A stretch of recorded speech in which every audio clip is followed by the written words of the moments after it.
Hi, everyone. Thanks for joining us for this episode of Hoon Arts Live. I'll warn you in advance that I'm handling the tech all by myself today. So we might have an occasional blip, but I think I've got all the pieces figured out. If you tuned in today, our topic today is about our travel tour to Central Asia in 2022 and our live online experiences. If you've tuned in today, I'm betting it's because you are craving the opportunity to travel again. And not just that ordinary travel that's designed for the masses, the tours, the cruises where you have a repetition of things that are shown to visitors every day, multiple times a day. I bet probably a lot of you, like me, have done those tours where you've taken city tours and looked at a lot of outside buildings, and you've explored a gazillion museums and ruins. I took a tour of the Greek Isles and Turkey a few years back, and I finished the tour saying, you know what, I've seen enough ruins for a lifetime. What I'm craving, and I'm guessing what you're craving, is the opportunity to do real behind the scenes traveling instead of touring. You'll be a traveler instead of a tourist. And I was thinking about my own experiences, and what came to mind was a trip to Europe that I took with a girlfriend back in my 20s. It was after my first year of law school. And we did this typical student tour with Eurail passes.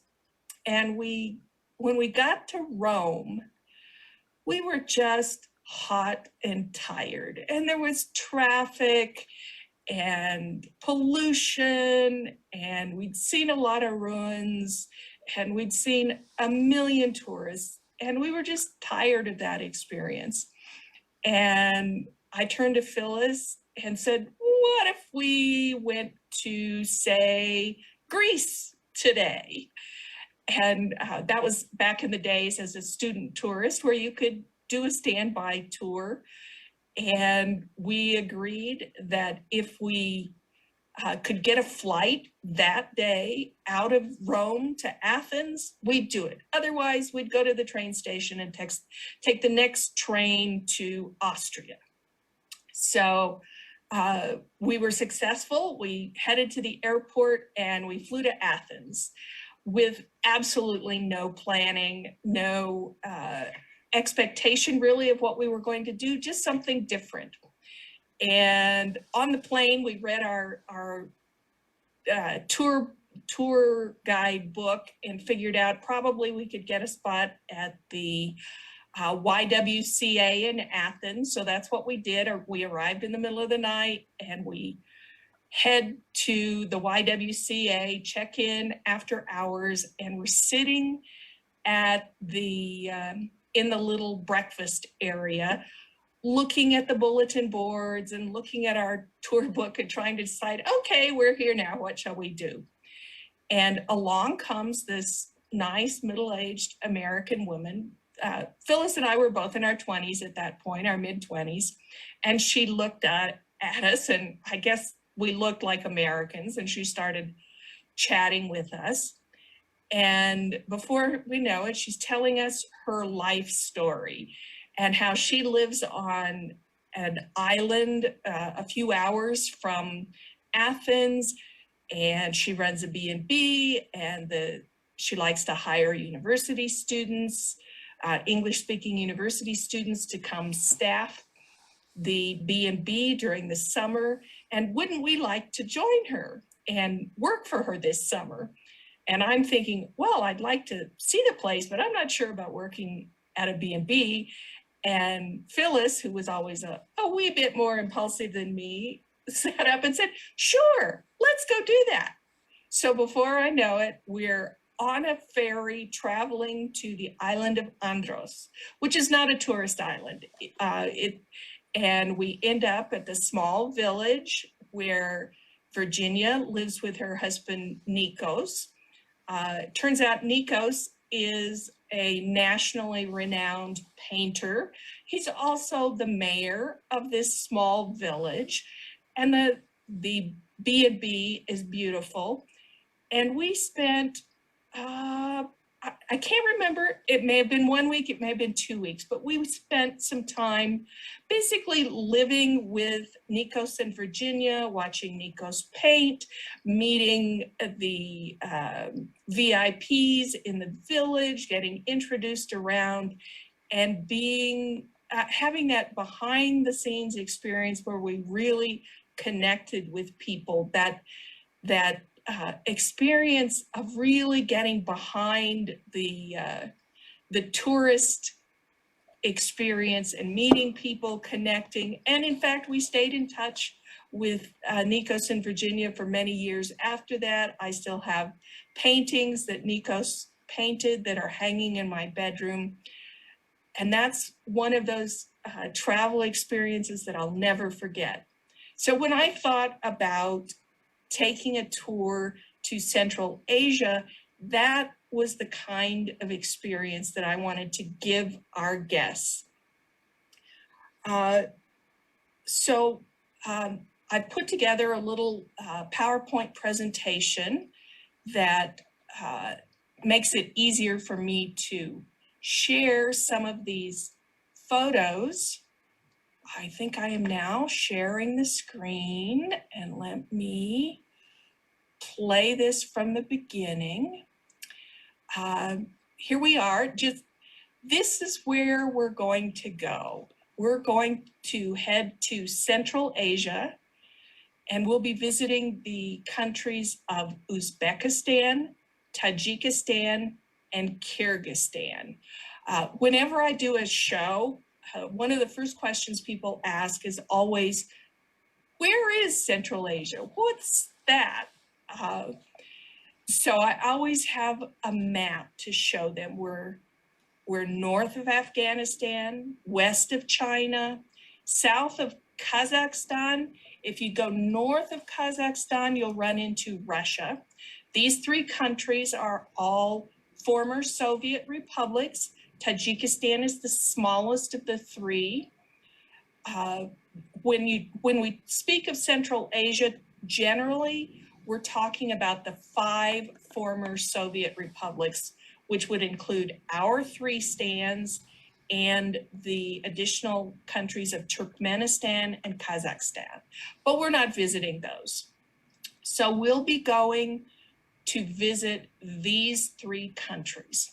So why are we visiting those 3 countries? Because those are the countries where the Hunarts artisans reside and where they are working to preserve the traditional textile arts for the future.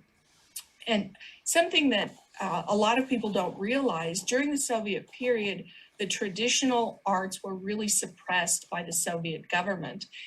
And the artists were actually punished, sent to prison or to the mines or labor camps for practicing their art, because it was a planned economy. Economic activity was dictated from Moscow. So the traditional arts really struggled in the 20th century. So it's very exciting for me as the founder of Hunarts Fair Trade to be able to work in partnership with these master artists to preserve their arts and bring it into the modern world and the Western market. So let's move on. So one of the things that will make our travel so exciting is who we'll be taking with us. We don't have just your ordinary travel guides. We'll have my tour organizer and textile expert, Cynthia Samake. She's a fellow New Mexican, lives in Santa Fe, and she's been doing these intimate textile and craft tours around the world for more than 25 years now. Most recently with her own company, Behind the Scenes Adventures. This is an artist from Uzbekistan who is famous for her embroidery. And there's a good chance that we might get to meet her when we're in Uzbekistan. So we'll have Cynthia with us. We'll also have, for the entire trip, our own Munira Akilova. She is an embroidery artist, a designer, a teacher, an entrepreneur. She is the textile expert in Tajikistan that I work most closely with. We've been working together over 6 years now. She's won numerous international awards. She's been recognized by UNESCO. Just a couple of years ago, she participated in an embroidery, an artistic exhibition in Uzbekistan, and she actually took the top prize in embroidery. Many people think of Uzbekistan as the center of embroidery in Central Asia, but the most well-known embroidery is actually ethnically Tajik. So that was very exciting. And Munira will be with us for the entire trip. The trip will be 18 nights, and we're limiting it to a maximum of 12 guests so that we can really have an intimate experience. So some of the highlights. Cynthia, Munira, and I will meet you at the airport in Tashkent, Uzbekistan. So you'll fly into Tashkent. Usually the best way to get there is via Turkish Airlines. These flights to Central Asia originate in Istanbul. So you could combine it with a stopover in Istanbul if you wanted. While we're there, we'll meet some of the premier ikat weaving masters and watch them tie, dye, and weave the fabulous jewel-toned ikat fabrics in Margalan, Uzbekistan, in the Fergana Valley, which is a river valley that crosses all three countries and is also known as the breadbasket of Central Asia. Whoops. You'll get to create your own felted silk scarf with your choice of traditional patterns in a master class offered by the famous Seven Sisters group in Bishkek, Kyrgyzstan. You'll take a fast train from Tashkent to the ancient town of Bukhara with its amazing collection of mosques, galleries, and museums. You'll get to marvel at the UNESCO designated Samarkand and the blue tiled Registan Plaza. You'll get to meet Suzani embroiderers in both Uzbekistan and Tajikistan, as well as contemporary felt designers in Kyrgyzstan. And best of all, you'll get to purchase their original work direct from the artist. What an amazing experience that is. We'll spend a cozy night in an authentic felt yurt near Issyk Lake in northeast Kyrgyzstan and learn more about the traditional nomadic lifestyle. We'll get to watch master rug weavers create colorful rugs and take one home if we want to.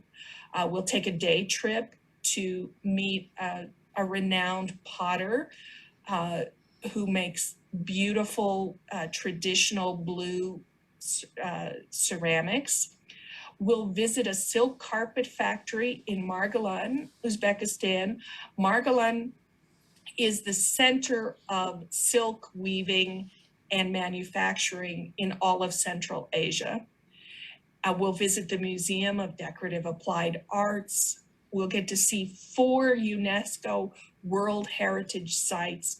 This area, this region of Central Asia is the heart of the ancient Silk Road. It's been the crossroads of history for thousands of years, and the artistry and the culture and the history is just astounding. One of the true highlights of the trip will be the opportunity to participate in these hands-on master classes with internationally renowned artists, including Seven Sisters. Many of these artists that we'll get to meet with and work with have been exhibitors at the International Folk Art Market in Santa Fe. And these are artists I've been working with for years. So there's a relationship that goes well beyond the standard tour guide relationship.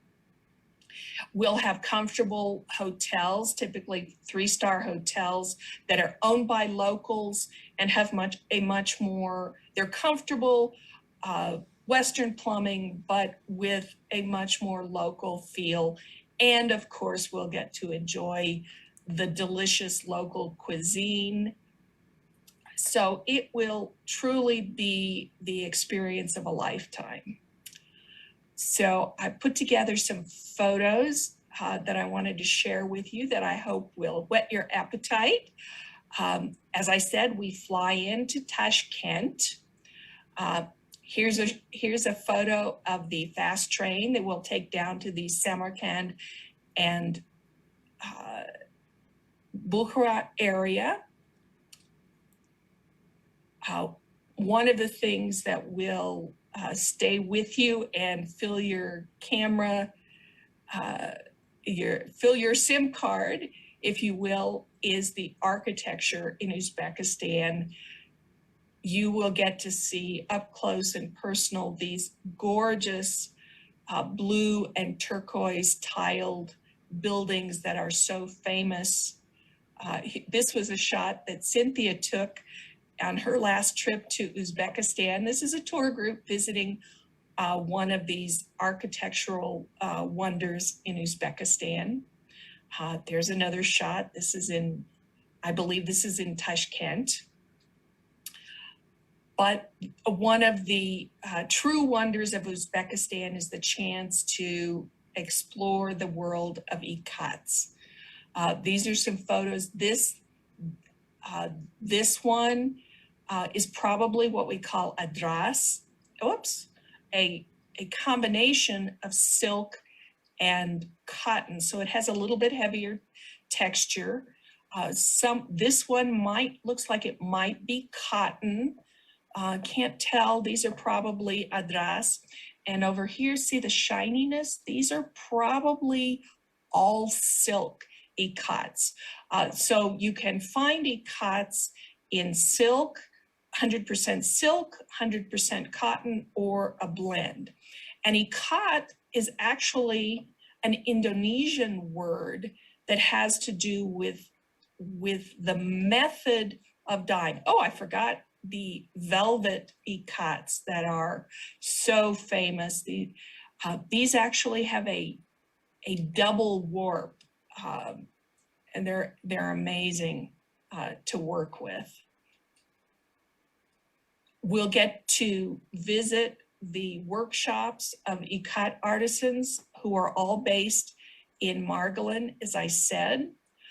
These are photos of the taken of the ikat weaving group that Hunarts works with. This is run by Aziz Mortazayev. The last time he exhibited at the Santa Fe International Folk Art Market, I was a volunteer in his booth, and we took a shot together. We're still working together all these years later. And he sent me some of the photos from his studio. Here's one of the pattern masters. These masters are considered the leader of each team of ikat weavers. And here he is creating the patterns on a patterning loom, and all these little marks define those beautiful patterns. And then these are two younger artists who are wrapping the threads. They're bundled together. The silk threads or the silk and cotton threads are bundled together, and then they are wrapped tightly in a water-resistant thread, so that the only thing to be exposed for each dye bath is the area that will absorb that particular color. So you can see here, this area is wrapped. You can imagine how laborious this is. Here they are. It's a little tough to see in these photos, but all this area is actually wrapped. I think this area here is exposed to the dye. The resolution of these photos is not great, but after they're wrapped, except for the area to be exposed to that particular color, they're then placed in this old-fashioned dye cauldron, and they have to do this for every color in the pattern. Here you have, they're starting to untangle these bundles of thread. They have to be realigned to thread the loom. Here you can see, typically they will do about 200 meters of thread at a time, and they need to be lined up very, very carefully. Here you can see the little bundles, and they need to be lined up and threaded very carefully on these narrow pedal operated looms. And we'll get to see all of this process while we're in Margolin. As I mentioned, one of the other highlights, we'll get to see some of the ceramic work in Uzbekistan. This beautiful blue color is famous for in Central Asia. This is a more commercial commercial ceramic production, but it's symbolic of the hospitality of this area, which is wonderful. Whenever you visit, will be offered tea and treats of some sort. This is the handmade artistic ceramics of the area. As I said, we'll get to see embroidery. This is famous. This is embroidery from the Samarkand and Bukhara area.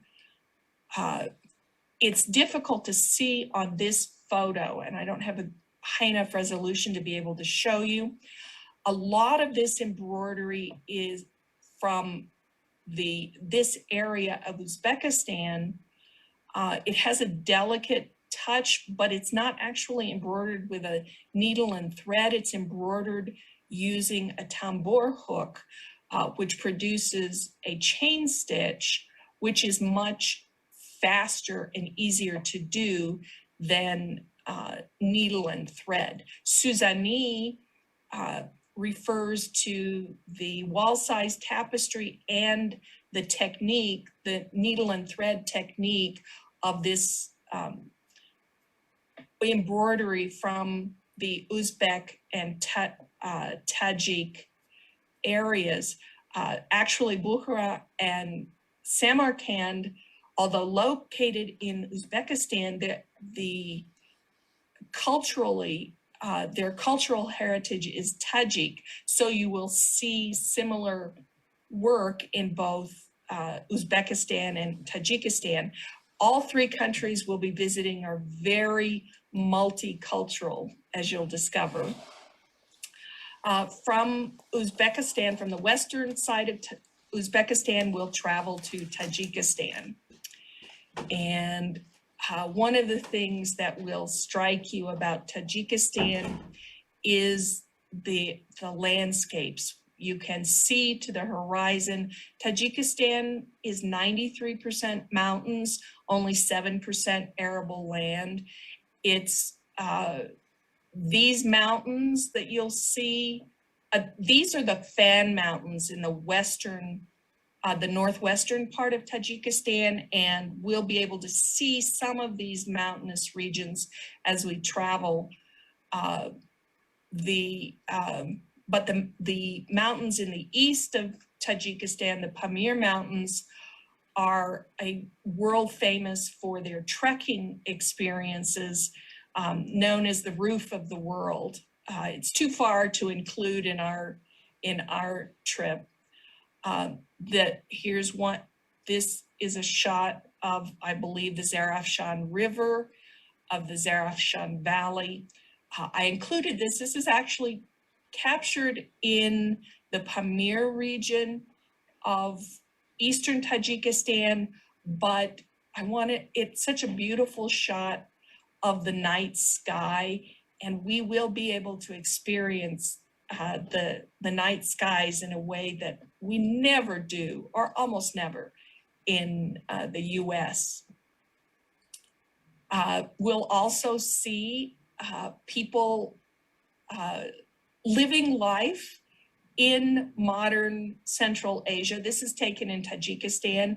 This particular style of dress is referred to as the traditional national costume, the pants with a long shirt, but very colorful. But you'll notice high heels, sandals, modern purses. It's a very colorful world, and you will see the modern and the traditional juxtaposed wherever you go.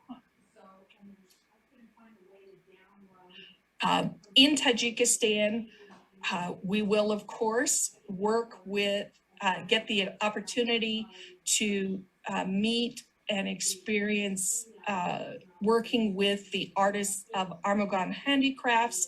This is the textile group that Munira Akilova works with. This is Munira in the center here. She'll be with us for the entire trip, but we will be meeting with her artisan group in 2 locations while we're in Tajikistan. That's me when I was able to travel to Tajikistan in 2015. And these are some of the ladies that work with Armugan in the Panjikent and Seven Lakes region of northern Tajikistan. And this is a beautiful shot when the ladies were doing some natural dyeing. In case you're wondering, these are Pantone color cards.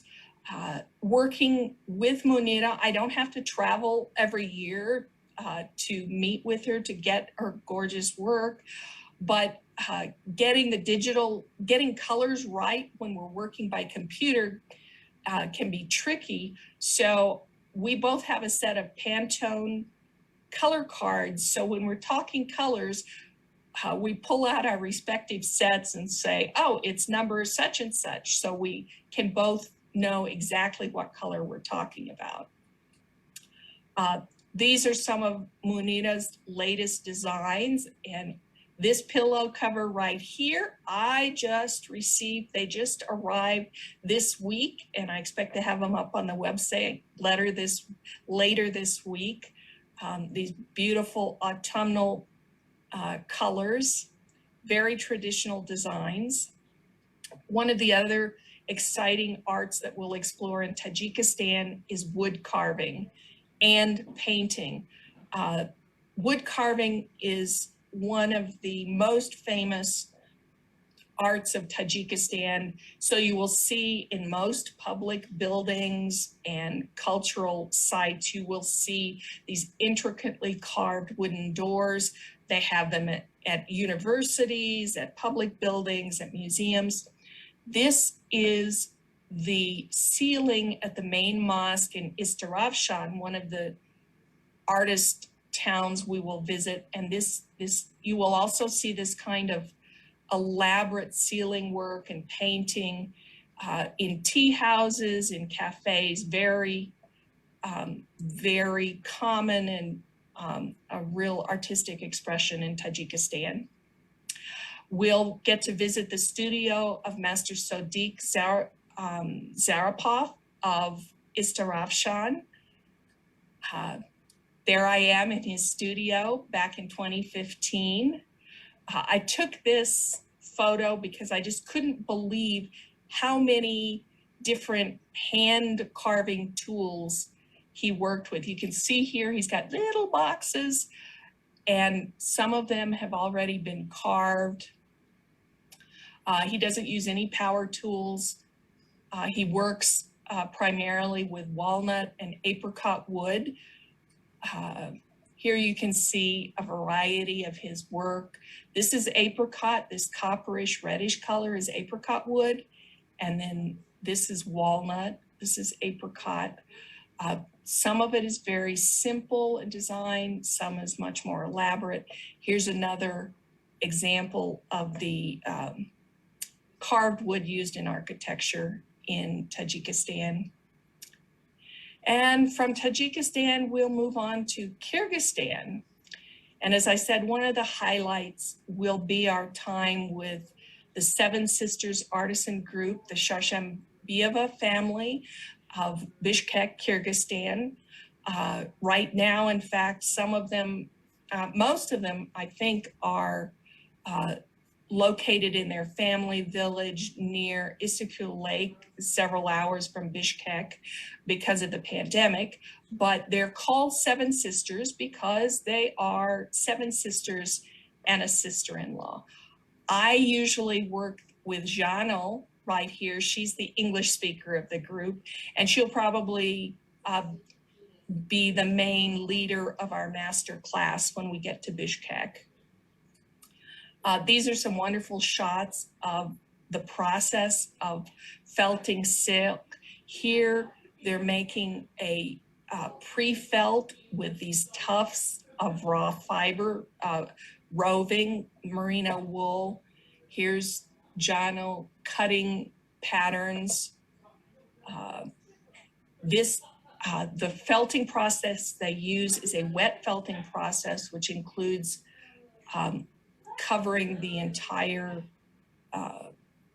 fabric, scarf, or whatever you're working with a wet soapy wash, and that's what they're doing right here. A gentle olive oil soap or gentle dish soap.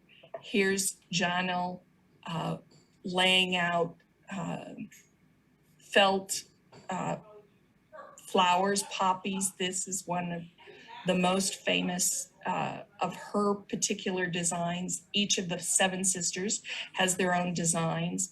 And something I didn't know until recently is that poppies are actually originated in Central Asia and traveled the Silk Road from Central Asia to the Netherlands. We'll spend a night in a yurt. These are shots of the traditional Sherdak carpet making, felt carpets where the fiber is laid out on the felt, and then it's also wet felted. Another thing that we'll definitely get to enjoy along the way is the wonderful food. Bread is a sacred dish in this part of the world. These, I believe, are taken in Uzbekistan, but the bread in this entire region is delicious, and it's treasured. You don't throw breadcrumbs on the ground. You don't waste bread. It really is a very sacred part of the culture. In Tajikistan, decorating these loaves of bread is a very traditional art. So you get these amazing artistic patterns on your bread loaf. And you'll have bread at every meal in Central Asia. This is a Tajik dish called kuratob, one of the two national dishes of Tajikistan. The other one is plov or oshi pilav. It's a rice dish with meat and carrots and veggies on top. They have national contests, sort of like we have green chili cheeseburger contests. They have plov contests. This is a different one. These are both shots of dried fruit and nuts that are grown in the valleys of Tajikistan. This is one of the main agricultural crops of Tajikistan, one of the main food crops. Apricots are very popular, as are walnuts, which is why it's not surprising that Master Sodiq works mostly with those two wood types. As I said, Cynthia will be joining us for the entire tour. She brings over 25 years of travel experience as a tour coordinator with her. She's built textile relationships around the world, and she gets nothing but rave reviews. And I'm so pleased that Hunarts is able to partner with her to bring this tour to you, because she brings that wealth of experience of coordinating a tour from the travel side, whereas I have the relationships with many of the artists. I wanted to share just a couple of the rave reviews. You can find more on her behind the scenes travel website. My expectations for the tour were sky high, and they were exceeded by at least 100%. Here's someone, Cynthia, who's taken at least 4 trips with Cynthia. I'm sorry, Kemi. And she raved about the behind the scenes visits to the textile workshops. You have such a natural, warm way about you, Cynthia, and find your way so comfortably into the hearts of people you meet that we get such heartfelt receptions from them. And she talked about the easygoing, friendly people in your groups. That's the kind of experience that we will be giving you on this tour. So what is this all going to cost? The total price is $64.95. That's based on sharing rooms, a double room. If you want a single room, the single supplement for the entire tour is $700. It's a $500 deposit to hold your space. The balance will be due 75 days before the tour begins. I forgot to mention the dates. It's September 25th to October 12th. One thing that has come up in my mind and the mind of everyone is, what about COVID? We will be requiring full vaccination, and we'll need to see proof of that. We're staying on top of what's happening in COVID. We're also requiring that everyone have travel insurance, because the reality is we cannot predict at this point exactly what's going to happen. Generally speaking, your $500 will be non-refundable unless we cancel the tour. And the only reason I can imagine we would cancel the tour is if COVID just made it impossible. But if you do cancel, even your deposit will be turned into a $250 credit for another tour with Cynthia, and a $250 gift card for Hunarts. More details are available when you visit Cynthia's website, and we have a short contract and a participant information form that you'll need to fill out to save your place. What does that price includes 18 nights accommodation with an optional single room, except for the night in the yurt. We'll have specialty local guides, textile specialty, both in Uzbekistan, Kyrgyzstan, and Munira will be with us for the entire tour as well. And because of her reputation and connection, she actually knows most of the artisans we'll be meeting as well. I'm having trouble here. Both Cynthia and I will be on the tour with you the whole time. We'll have breakfast in our hotel rooms and all lunches and dinners except about 3 meals that you'll do on your own. We'll have transportation by air-conditioned minibus in Uzbekistan and Kyrgyzstan. In Tajikistan, we'll be taking comfortable vans. It will include all your entrance fees to all the sites, monuments, and museums we visit. It includes some internal airport airline flights so that we don't have to spend quite so much time sitting on a bus traveling between some of these locations. It includes airport transfers. It includes that train travel between Tashkent and Samarkand and between Samarkand and Bukhara. Train station transfers. We'll have a liter of bottled water on our transportation for everyone every day. We'll have a cooking master class. We'll have the felt scarf workshop, and we'll have some more, many more demos and opportunities to do hands-on artistic work. We'll have a woodblock printing lesson. As I said, in Margolin, we'll get to see the ikat weaving. What's not included are your international flights to Uzbekistan and from Kyrgyzstan. We'll fly into Tashkent and leave from Bishkek. It doesn't include your visas or passport fees. It doesn't include those few meals that we won't be providing, but there'll be plenty of opportunity to buy picnic foods and eat at the hotel or go out and explore on your own. Oops, there we go again. It doesn't include the tips for our guides and drivers. You'll receive suggested amounts with the trip information, and it doesn't include the cost of mandatory travel insurance. So if this is something that excites you and you want to learn more about this amazing opportunity, what you should do is visit the Behind the Scenes Adventures website, this page right here.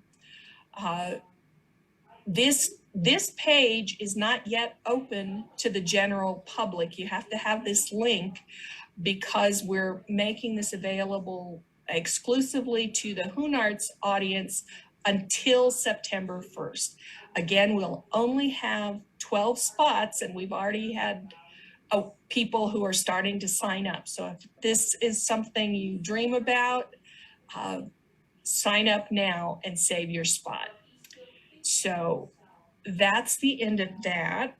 And I wanted to, let's see, I'm going to stop this share. I also promised to tell you a little bit about our online travel experience. That's our Airbnb-based live Zoom call. Right now, our only experience is with Munira Akilova. It's a chance to get to know her in person. She joins us from her home in northern Tajikistan, and we put together this little video. Oops, I want to take it back to the beginning that will show you some highlights of that experience. This is Munira showing off one of her designs. She talks about how she's working to rescue art and culture. It's live. I'm on every call, as is Munira. We have some music, sights and scenes, color and culture. She talks a lot about the history of textile arts, describes the local landscape. She's always sharing the things she's working on. She talks about the social impact. There's always an opportunity for questions and live interaction, information about modern life in Tajikistan. And that we host this online experience on the Airbnb platform. You can book that. It happens every Saturday morning, unless Munira has a conflict. So to book that, to find that link, go to the Hunarts website, hunarts.com. Right here, it says click online experiences tab. Well, our new website, that just got changed. And what you should do is click the online experiences tab, and that will take you to the registration. I will show that to you. Let's see if I can show that to you real quickly. Let's see, let me open the Hunarts website quickly. And okay, so we're going to do that. Click here and we'll share. And I believe we're, oh no. Okay, I'm sharing the screen. So let me go back here. There we go. If you click this, I believe that, I hope this is sharing. If you click travel, one will be our tour and this will be the online experiences. So I'm going to stop that share. And because it's just me, and I don't have anybody logged in on the Zoom account, I don't know if there are any questions. Let me see if I can see if there are any questions. I don't see any questions that are pending on Facebook. So with that, I'm going to wrap it up. Thank you for joining us, and stay tuned. In a couple of weeks on August 19th, we'll be bringing you another episode of the Conscious Collaboration Circle. We'll be interviewing another leader of a small organization that is focused on women's empowerment. And that you'll get, if you're on our mailing list, you'll get an email next week that will tell you more details about that. Thank you for tuning in, and we look forward to seeing you next time. Bye-bye.